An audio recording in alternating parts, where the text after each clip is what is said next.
Hello campers, my name is Terry and I hate my liver, and hopefully by the end of this video I'll be able to convince you that you should hate my liver too. First of all, a few intros about me. My name is Terry L. Merle. I am a award-winning, believe it or not, science fiction writer. I have published 3 novels. I'm the father of 3 glorious daughters and master and commander of a virtual army of wiener dogs. Oh, I can't get along, little doggy. I can't even get one that's small. I can't get along, little doggy. I can't get a doggy at all. I've got a bevy of doctors around me telling me that I need a liver transplant for no good reason whatsoever. I was not being abusive to my liver in any way. I drink on occasion. I have never used drugs. I don't smoke.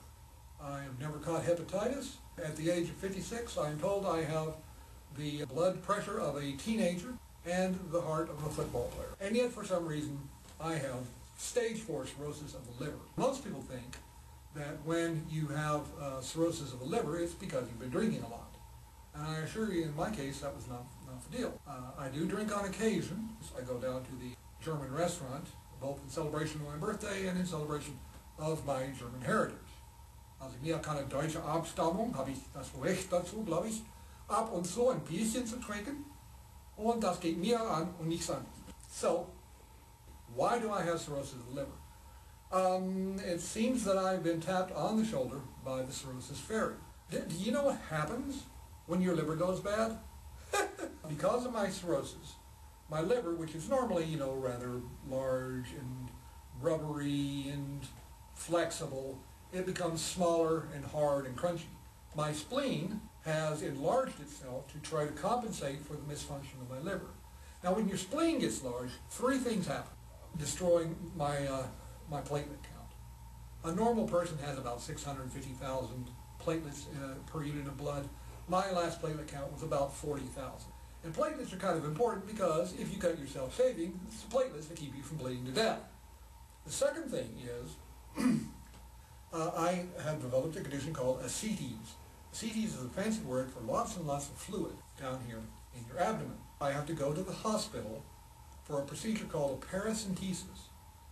And more about this later, but basically it's where they drain the fluid out of you. And I have to do this every so often because of the ascites. Third thing, and more important, the blood vessels around my esophagus are feeling extra pressure, becoming gorged and enlarged, and are on the verge of popping. One of the blood vessels in my esophagus would pop, and I would start bleeding into my stomach.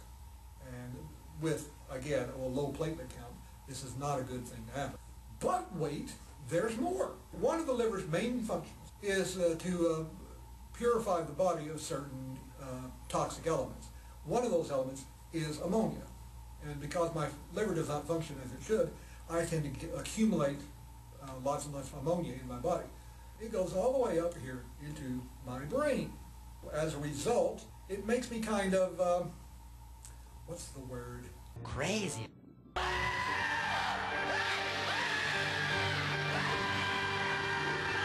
I start getting an impending sense of doom. Something terrible is going to happen, and it's imminent, and it's all around. They think I'm crazy, but I know better. It is not I who am crazy. It is I who am mad. My eyes begin to twitch left and right. My hands will shake. I will begin to rock back and forth. I can't sleep. I can't breathe. I become a nervous wreck. In short, I turn into Peter Lorre from M.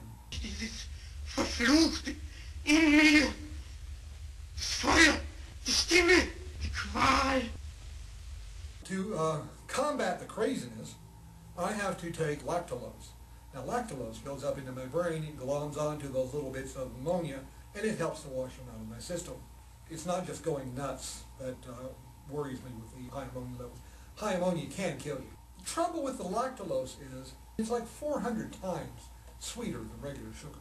You have to mix it with something kind of sour, cranberry juice or lemonade or something like that, just to kind of compensate for it, because otherwise I might throw up and then you get problems with the blood vessels bleeding and all that other good stuff. A little earlier I mentioned a condition called ascites. That's where you get lots and lots of fluid. And I get it down here into my abdomen. I tend to cough a lot because some of the fluid has worked its way into my left lung, and so it makes it really hard to speak sometimes. What do you do about the fluid? Well, the paracentesis. They take a needle about yay long, and they stick it into my abdomen. And usually they take about 3, maybe 4 liters of fluid out of me at a time, roughly a gallon. When the fluid gets built up, it compresses my lungs, it compresses my heart, it compresses my other organs. I get back pain, my abdomen swells out. It's like I'm carrying twins. So, I need a transplant. Now, a transplant is not an easy thing. For one, I have to get on the transplant list. Just to qualify to get on the list, in the past month of June, I have seen a heart specialist, a gastroenterologist, a psychiatrist, a kidney specialist, 3 liver specialists, and of course, I have gone to my dentist. That is, I've seen my dentist for my liver. One of the things that happens to you when they transplant a liver into you is that you have to take immunosuppressants so you don't end up rejecting the new liver. That suppresses your immune system, which means in my case I can't risk any kind of infections, and it includes infections of the gums.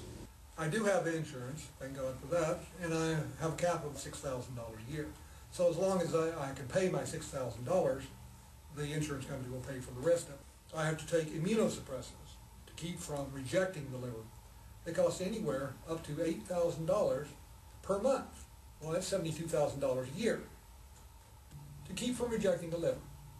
Because if you don't take the pills, my doctors assure me, you will die. So, like I said, I have a $6,000 a year annual cap. So as long as I pay my $6,000, the insurance company will pay the rest of it. That is, of course, provided I continue making my premiums to my insurance. It's for that reason that I'm asking for help.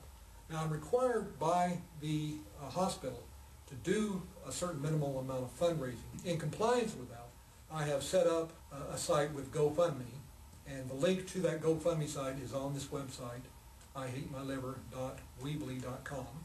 You can click on it, and you can make a donation. What I'm trying to do is to raise about $60,000. The first $30,000 is to pay for my insurance copays for the next 5 years. The other $30,000 is for incidentals associated with having all my visits to the liver clinics, anything that's not predicted, anything that's not covered by my insurance company, and it's also to help keep my bills paid while I'm convalescing after the liver surgery. Turns out that after you have liver surgery, you have to convalesce for at least a 3-month period. Anything at all that you can send me is fine. And I'll appreciate it, and I will put it towards my medical bills. For those of you who want to get something in return, other than my thanks, you can always go online and buy one of my novels. They are Children and Fools, A Twist Tale of the Vienna Woods, Wonder Boy and the Black Hole of Nix Vivek, and my third novel, Dial D for Darwin, a Jake Longstreet science mystery, on Amazon.com or virtually any other internet bookseller. All right, that's all for now. Please remember, my name's Terry. I hate my liver, and you should too. Thank you very much for listening.